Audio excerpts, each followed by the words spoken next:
자, 하나님 말씀 드리도록 하겠습니다. 오늘 저희들이 봉독할 하나님 말씀은 지난주와 똑같이 요나서 1장 1절로 4절입니다. 요나서 1장 1절로 4절.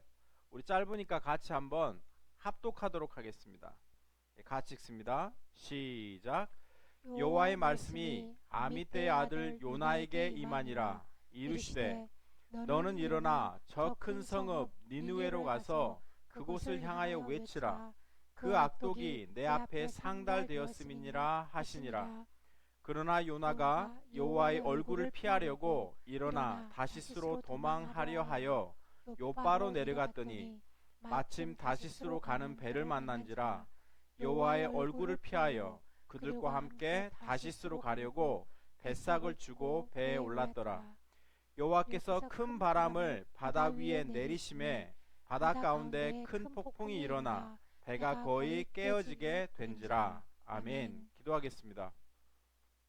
좋으신 아버지 하나님 고맙고 감사합니다. 하나님 오늘 귀한 말씀 읽었습니다. 이 말씀 가운데 함께 해주셔서 이 말씀을 통해서 혹시 요나에게서 찾는 우리의 모습은 있지 않은지, 아니면 우리의 모습이 요나의 모습 속에는 있지 않는지 살펴보면서 저희 스스로를 돌아보는 시간 될 수 있도록 하나님 인도해 주시옵소서.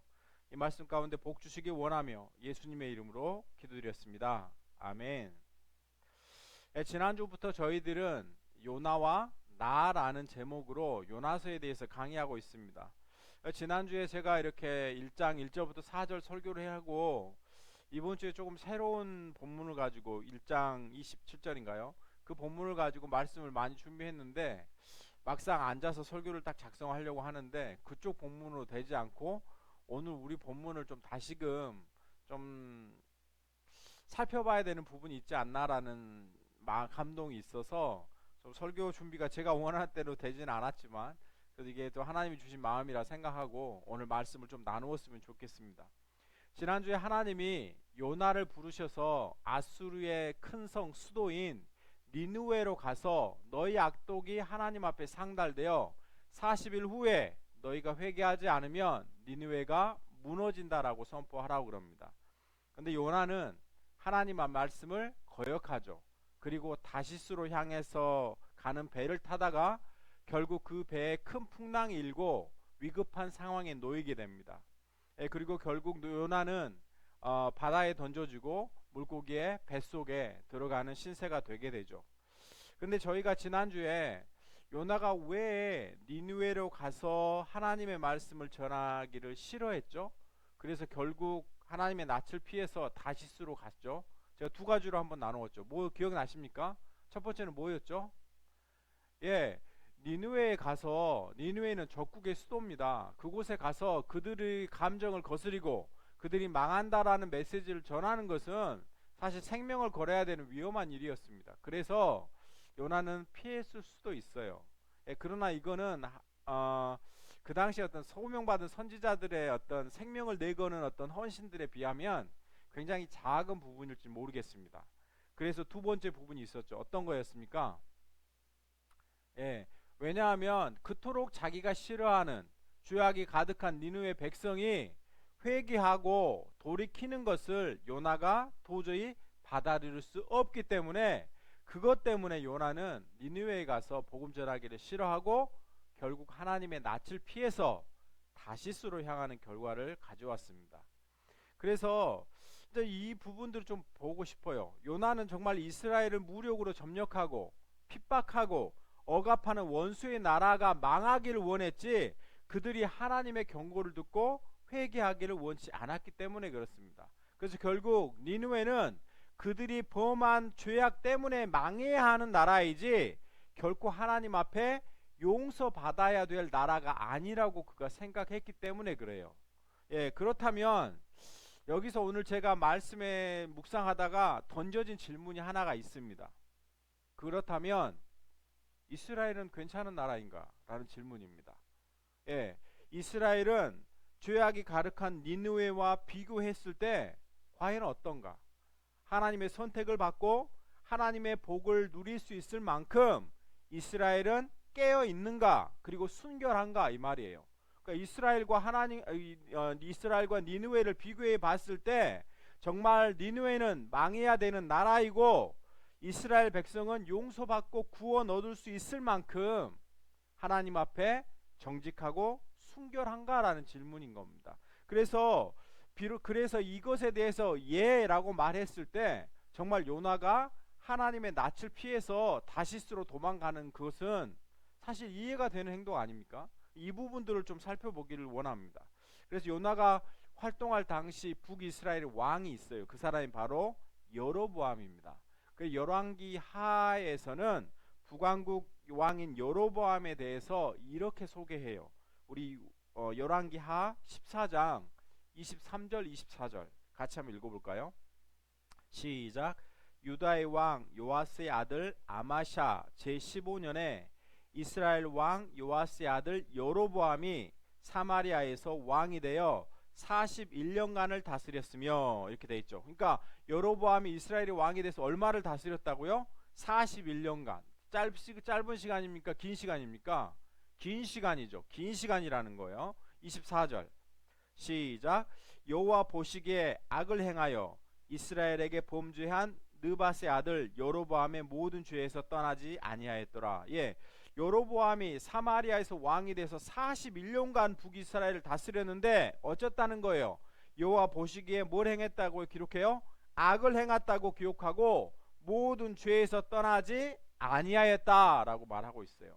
그렇다면 하나님의 눈에 볼 때는 요나가 그렇게 분노하고 망하기를 바랬던 니느웨나 하나님이 택하신 백성이라고 주장하는 이스라엘이나 모두가 다 똑같이 죄인이었다는 말을 하고 있는 겁니다. 하나님 앞에서는 이스라엘이 낫지도 않고 니느웨가 처지지도 않고 둘 다 똑같이 차이가 없는 죄인, 다시 말하면 똑같이 회개하고 용서받아야 할 죄인이었다라고 말하는 거예요. 그런데 요나는 이스라엘은 하나님께 선택받은 하나님의 백성으로 율법을 지키며 살기 때문에 하나님께 복받아야 할 백성으로 생각했고 니느웨는 하나님 앞에서 벌받고 저주받아 망해야 하는 나라라고 생각했다는 말입니다. 다시 말하면 요나의 기준은 하나님의 눈에서 판단되고 하나님의 말씀에서 판단되는 것이 아니라 뭐에서 판단됐어요? 이스라엘과 니느웨를 비교하는 가운데서 자기가 훨씬 낫다고 판단했다는 거예요. 하지만 하나님의 눈에서는 둘 다 똑같이 회개해야 될 죄인이었다라고 말하는 겁니다. 우리 신앙생활의 모습 속에 이런 모습은 없습니까? 우리는 자꾸 우리 신앙생활의 어떤 정당성이나 정체성을 말씀을 통해서 하나님 안에서 찾지 않고 다른 사람과 비교하고 평가해서 우리가 좀 더 낫다라고 생각할 때가 훨씬 더 많습니다. 그래서 나는 구원받은 하나님의 백성이고 나는 매주일 예배에 참석하고 나는 정말 할 수만 있으면 헌신하고 봉사의 자리에 나오려 하고 나는 내가 할 수 있는 모든 힘을 다해서 헌금하고 내가 할 수 있는 범위 내에서 전도하고 섬기려 하고 그래서 내가 다른 사람보다 더 나은 신앙인이라고 우리가 생각하고 있을 때가 있지 않습니까? 그래서 너무나 자연스럽게 나보다 못한 형제 자매를 보면 답답하게 보이고 또 너무나 쉽게 평가하고 정죄하는 자리에 가지는 않습니까? 우리가 범하는 가장 흔한 실수는 예수님이 나를 위해서 십자가에서 죽어야 할 정도로 내가 죄인이었다는 사실을 잊어버리고 내 자신의 정체성을 다른 사람과 비교해서 내가 더 나은 것으로 평가하며 살 때가 많다는 말입니다. 기독교는 사실 윤리를 숭상하고 숭배하는 종교 아닙니까? 하지만 하나님의 나라의 어떤 우리 신자들은 하나님의 통치와 또 질서 속에 살기 때문에 세상이 요구하는 어떤 요구하는 윤리 수준의 이상의 삶을 뛰어넘는 고급한 윤리의 삶을 살아가게 돼 있어요. 그래서 신앙생활 하다 보면 너무나 자연스럽게 신앙인은 이렇게 돼야 돼, 목사는 이래야 돼, 장로는 이래야 된다라는 나름대로의 뭐가 생기죠? 기준이 생기게 됩니다. 그러나 또 우리가 어떤 모습이 또 그런 그 어떤 우리가 세운 기준에 부합될 때는 괜찮아요. 하지만 그 기준에 못한 성도들을 만나게 될 때 우리는 우리가 좀 싫어하는 티를 내죠. 예, 그리고 답답하다는 티를 내고 또 왜 그렇게 살아라고 판단하고 정죄하는 티를 내게 돼 있는 겁니다. 이것 자체가 아주 무서운 죄악이에요. 왜냐하면 우리 자신의 신앙의 정체성을 어디서 찾지 않고요. 십자가 하나님의 눈에서 찾지 않고 다른 사람과 비교해서 찾기 때문에 그렇습니다. 제가 학교에 있다 보면 사실 이렇게 연필 깎은 일이 많거든요. 제가 오늘 연필 가져온 걸 잊어버렸는데 연필 깎은 일이 많아요. 그러면 이 긴 연필하고 몽당 연필하고 한번 비교해 보십시오. 이게 긴 연필이라고 생각하고 이게 몽당 연필이라고 생각해 보세요. 우리가 옆으로 이렇게 보면 차이가 있죠. 이게 훨씬 길고 이게 짧습니다. 하지만 하나님은 위에 계시잖아요. 우리는 옆에 있기 때문에 자꾸 이게 더 긴데 이게 더 긴데라고 생각합니다. 하지만 하나님은 어디서 보세요? 위에서 보세요. 그러면 어쩌습니까? 모양이 별반 차이가 없는 겁니다. 다 연필인 것밖에 아닌 겁니다. 그런데 우리는 조금 더 내가 길다고 우리보다 조금 더 못한 사람들을 평가하고 판단할 때가 훨씬 많습니다.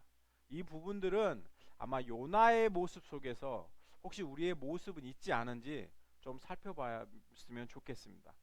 또 우리가 신앙생활 하면서 이것과는 비슷하지만 조금은 결이 다른 실수를 할 때가 있습니다. 제가 유학 오기 전에 한국에서 돈을 벌기 위해서 과외를 했어요. 제가 그래도 아침부터 밤까지 열심히 이렇게 과외할 수 있는 학생을 가진 아주 유능한 과외 교사였는데, 여러분 훌륭한 과외 선생님은 어떤 선생님입니까? 어떤 선생님이 훌륭한 과외 선생님이에요? 학생 공부 잘 가르치는 선생님? 물론 이게 두 부분으로 나눠져요. 학부모와 학생의 입장, 그리고 과외 선생님의 입장 달라집니다. 그 학부모 학생의 입장에서의 유능한 과외 선생님 어떤 선생님입니까? 학생이 잘 공부하도록 성적을 올려주는 사람이 좋은 과외 선생님입니다. 그렇지 않습니까? 그러나 과외 선생의 입장에서는 그게 결코 바람직한 게 아닙니다.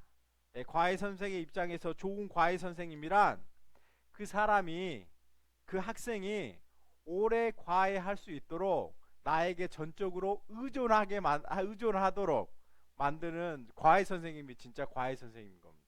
유능한. 그래서 과외를 끊기지 않고 오랫동안 계속할 수 있도록. 그래서 내가 없으면 이 학생이 도저히 불안해서 공부를 스스로 할 수 없고 시험을 스스로 볼 수 없을 정도로 교사에게 의지하고 의존하게 만드는 게 유능한 교사 선생님입니다. 그래야 오래 가지 않습니까? 근데 교회에서도 이런 것이 있다는 사실 아십니까? 가끔씩 목사이기 때문에 성도들이 상담을 하러 옵니다. 그리고 기도 부탁을 하러 와요. 그래서 성도들이 목사에게 지혜를 구하고 기도 부탁을 하는 것은 되게 아름다운 일입니다.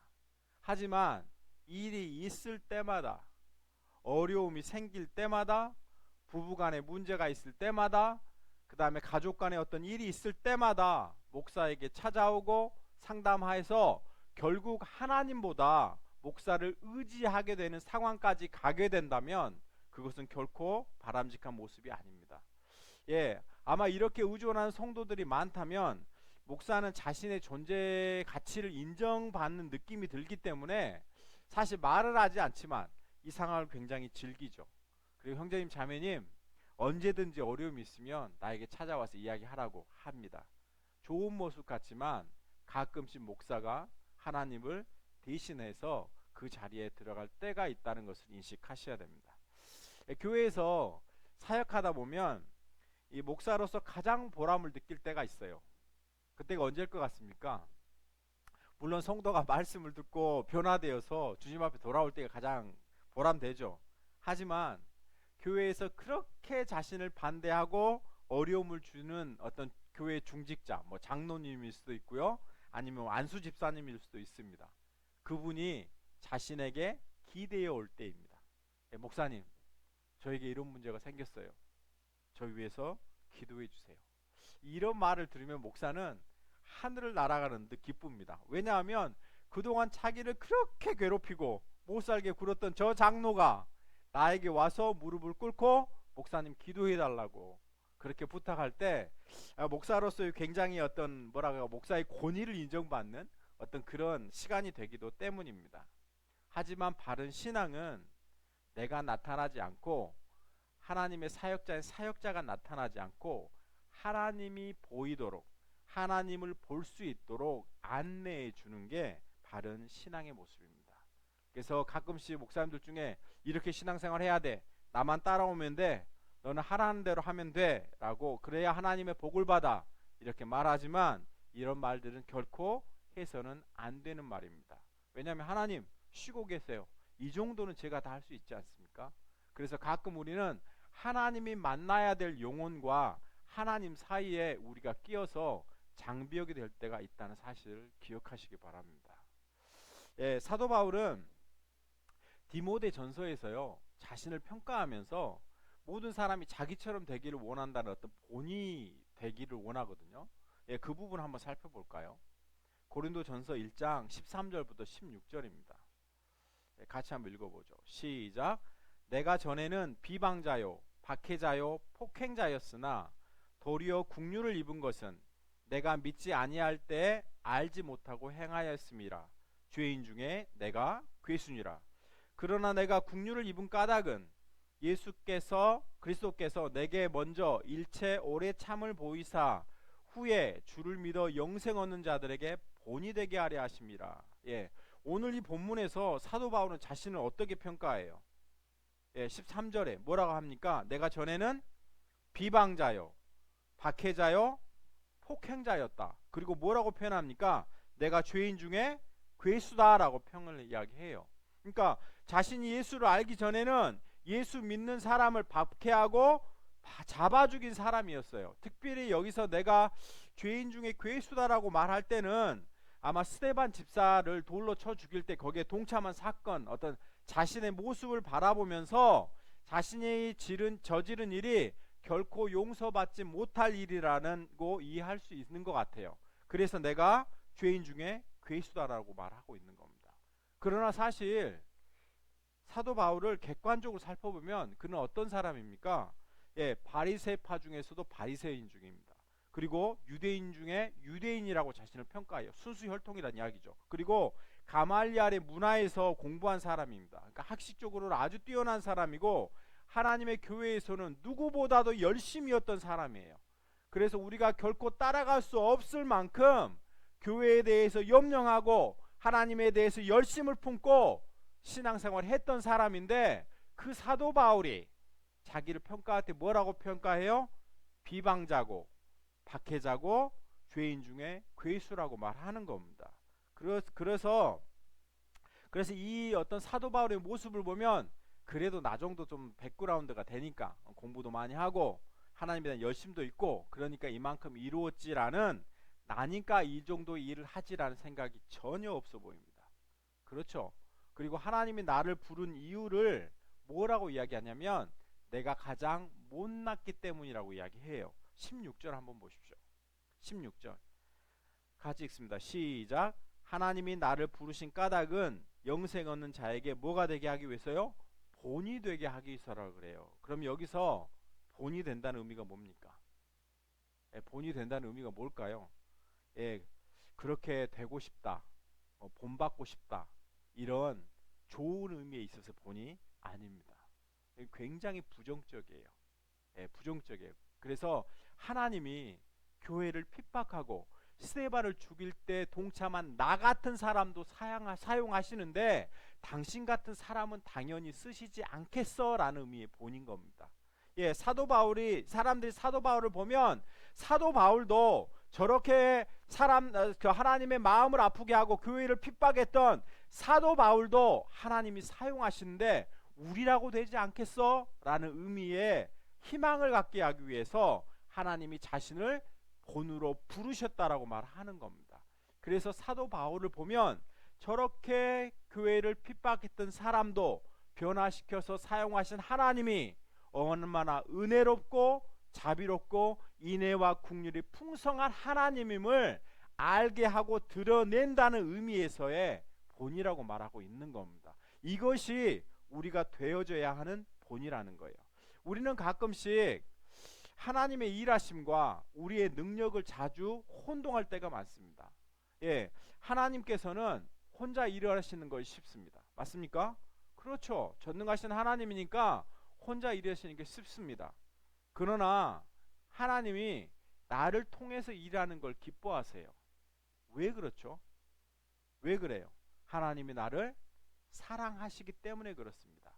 하나님이 나를 쓰시는 것은 나 아니면 이 일이 안 되기 때문에 쓰시는 게 아니에요. 하나님은 어떤 일을 이루기 위해서 내가 가진 어떤 능력이 전혀 필요하지 않아요. 그런데도 하나님이 나를 사용하세요.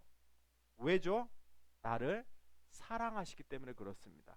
그래서 하나님이 나를 사랑하시기 때문에 이곳에 나를 부르셔서 그분의 일에 동참여하게 하심으로써 뭘 경험하게 하세요? 하나님을 경험하게 하시고 그 안에서 내가 성장하고 성숙해 가도록 하기 위해서 이 일을 맡기신다는 거예요. 그래서 우리는 내가 가진 능력 때문에 쓰임 받고 있는 것이 아니라 하나님이 나를 사랑하셔서 이곳에 부르셔서 나를 사용하고 있다는 사실을 우리는 결코 놓치면 안 된다는 말입니다. 그래서 결국 우리가 신앙생활을 하고 교회 봉사를 하고 사역을 하면서 나타내야 되는 건 뭐예요? 나를 쓰시는 하나님이 얼마나 은혜롭고 자비롭고 노하기를 더디하시고 은혜와 긍휼이 풍성한 하나님임을 드러내는 것이 우리 사역의 목적이라고 말하고 있는 겁니다. 예, 그래서 내가 받은 어떤 하나님의 사랑과 은혜는 내가 만들고 내가 노력해서 얻은 것이 아니라 다른 사람들도 나처럼 하나님의 은혜와 사랑을 통해서 동일하게 세워지고 쓰임받을 수 있다라는 그 증거로서 우리가 본이 되어야 된다는 말을 하고 있는 겁니다. 이해되셨죠? 예, 이런 차원의 이해가 누구에게 없었어요? 요나에게 없었다고요. 그래서 다른 사람과 비교해서 내가 낫다는 것으로, 내가 열심히 있는다는 것으로, 내가 성경을 많이 안다는 것으로, 내가 기도를 더욱더 열심히 한다는 것으로, 내가 더 많은 은사를 체험했다는 것으로 우리는 우리의 신앙을 내세울 때가 있지만 그것은 하나님이 원하시는 본이 아니라는 것만 하고 있는 겁니다. 그래서 좋은 신앙은 열심을 가지고 다른 사람이 하지 못하는 큰 일을 해내는 것이 아닙니다. 예, 이거는 우리는 이것이 좋은 신앙이라고 속고 또 속이고 있는 겁니다. 사도 바울은 자기가 가지고 있었던 것으로 자신을 증명하지 않는 것이 좋은 신앙이라고 말하고 있어요. 그러면서 이렇게 고백해요. 고린도후서 4장 7절 같이 보죠. 예, 시작. 우리가 이 보배를 질그릇에 가졌으니 이는 심히 큰 능력은 하나님께 있고 우리에게 있지 아니함을 나타내려 함이니라. 예, 보십시오. 우리가 이 보배를 어디에 가졌다고요? 질그릇, 즉 우리 자신에게 가졌다는 거예요. 그래서 그 이유를 설명하죠. 그러니까 우리가 보배를 질그릇에 가졌다는 의미는 질그릇은 어째야 된다는 거예요? 깨져야 된다는 겁니다. 질그릇이 비로소 부수어질 때야 그 속에 있는 보배가 드러난다라고 말하는 겁니다. 이게 바로 뭐라는 거예요? 하나님의 일하심의 방법이라는 겁니다. 다시 말하면 십자가라는 거죠. 하나님은 죽음이라는 방법을 통하지 않고 십자가라는 방법을 통하시지 않고는 하나님의 일을 이룰 수 없다라고 말하고 있는 겁니다.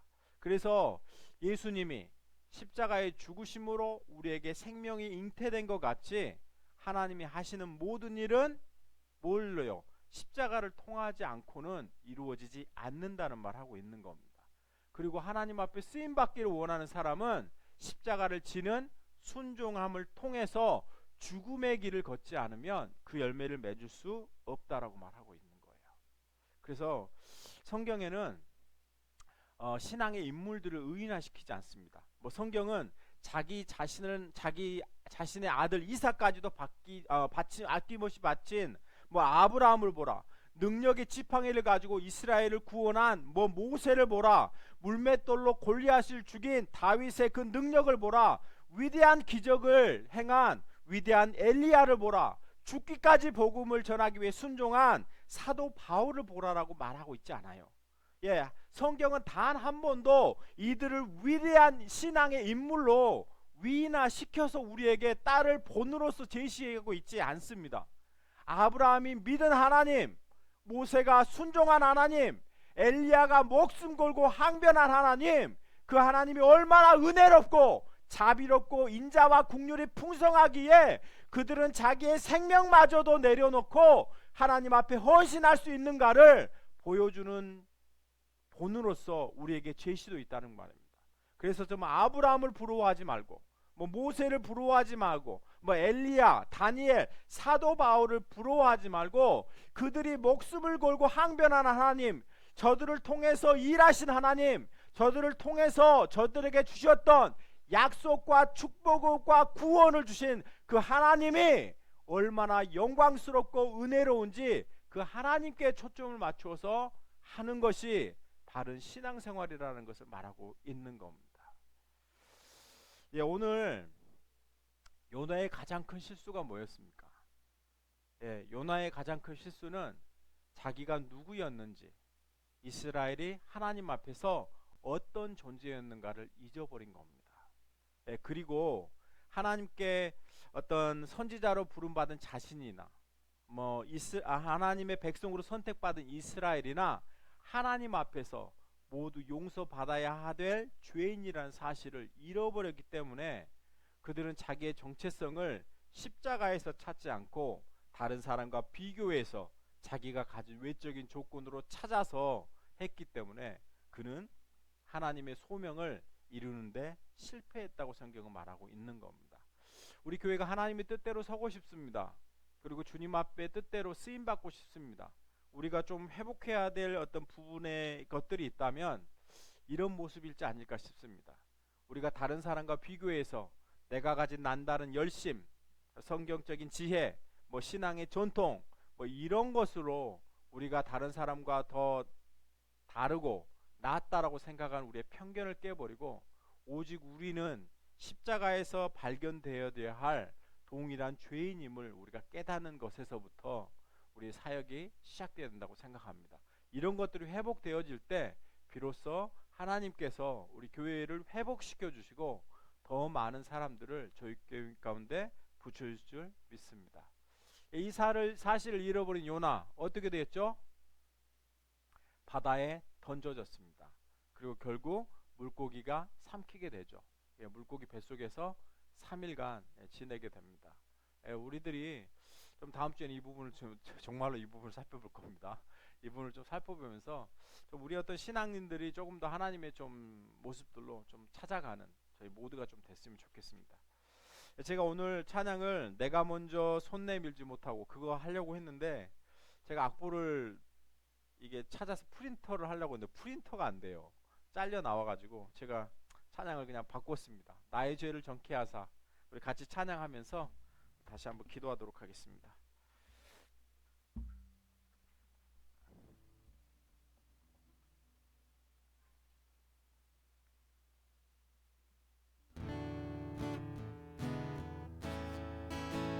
나의 죄를 정케 하사 주의 일꾼 삼으신 구세주의 넓은 사랑 항상 찬송합니다. 나를 일꾼 삼으신 주 크신 능력 주시고 언제든지 주 뜻대로 사용하여 주소서. 내게 부어주시려고 은혜 예비하신 주 은혜로 채워주사 능력 있게 합소서. 나를 일꾼 삼으신 주 크신 능력 주시고 언제든지 주 뜻대로 사용하여 주옵소서. 주여 내게 성령으로 충만하게 채우사 생명수가 강물처럼 흐르게 하옵소서.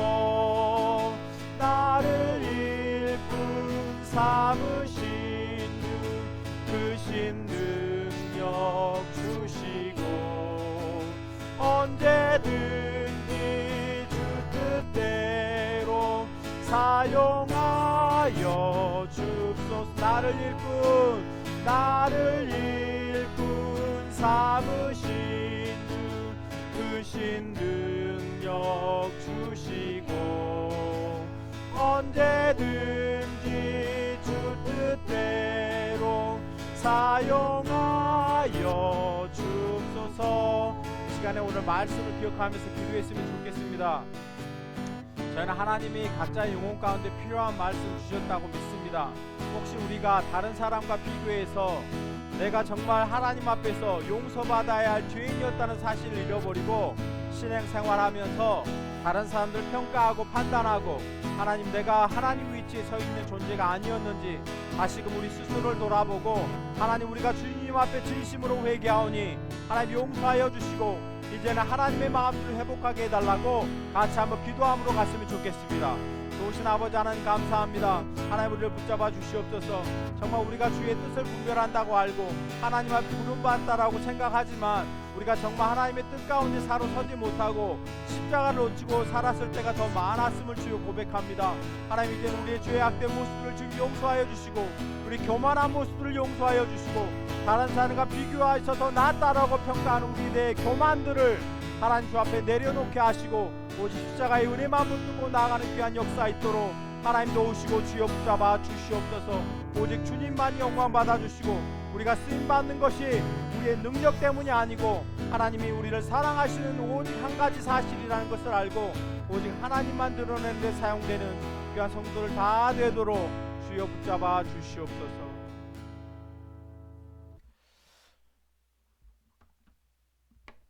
좋으신 아버지 하나님, 고맙고 감사합니다. 하나님, 저희들을 구원해 주시고 용서받아야 될 우리의 죄악들을 예수 그리스도의 그 십자가의 희생을 통해서 용서하여 주셨는데 하나님, 어느 순간에 우리는 이제는 그 은혜를 망각해버리고 하나님, 우리 스스로가 다른 사람들과 비교했을 때 나은 모습을 보면서 하나님 앞에 더 의롭고 더 진실되고 더 열심히 있고 더 좋은 신앙이라고 생각했던 우리의 교만을 회개합니다. 하나님, 용서하여 주시고 이제는 정말 요나가 하나님 앞에 실패했던 하나님 십자가 가운데서 우리 스스로를 돌이켜보면서 나나 모든 사람이나 다 용서받아야 될 죄인임을 다시금 깨닫고 형제 자매를 있는 모습 그대로 받아들여주는 믿음의 사람들 다 되도록 인도해 주십시오. 그리고 우리가 주의 일을 하면서 우리가 드러내야 되는 것은 일의 성공과 실패가 아니라 나를 사랑하신 하나님이 얼마나 은혜롭고 자비롭고 영광스러우셔서 나같이 못난 사람을 통해서도 하나님의 일을 하신다라는 그 본이 되는 삶을 살아가도록 하나님 붙잡아 주시옵소서. 이제는 속히 오실 우리 주 예수 그리스도의 은혜와 만극하신 아버지 하나님의 사랑하심과 성령님의 감동과 역사 충만하심이 오늘 말씀을 통해서 우리 스스로의 정체성을 내가 가진 능력이나 내가 하고 있는 어떤 신앙생활의 모습에서 찾지 않고 십자가에 찾기로 결단하며 주님 앞에 쓰임 받을 때 하나님의 사랑과 은혜와 자비와 긍휼의 본으로서 드러내기로 결단한 사랑하는 성도들의 머리 위에 지금으로부터 영원토록 함께 하시기를 간절히 축원하옵나이다. 아멘.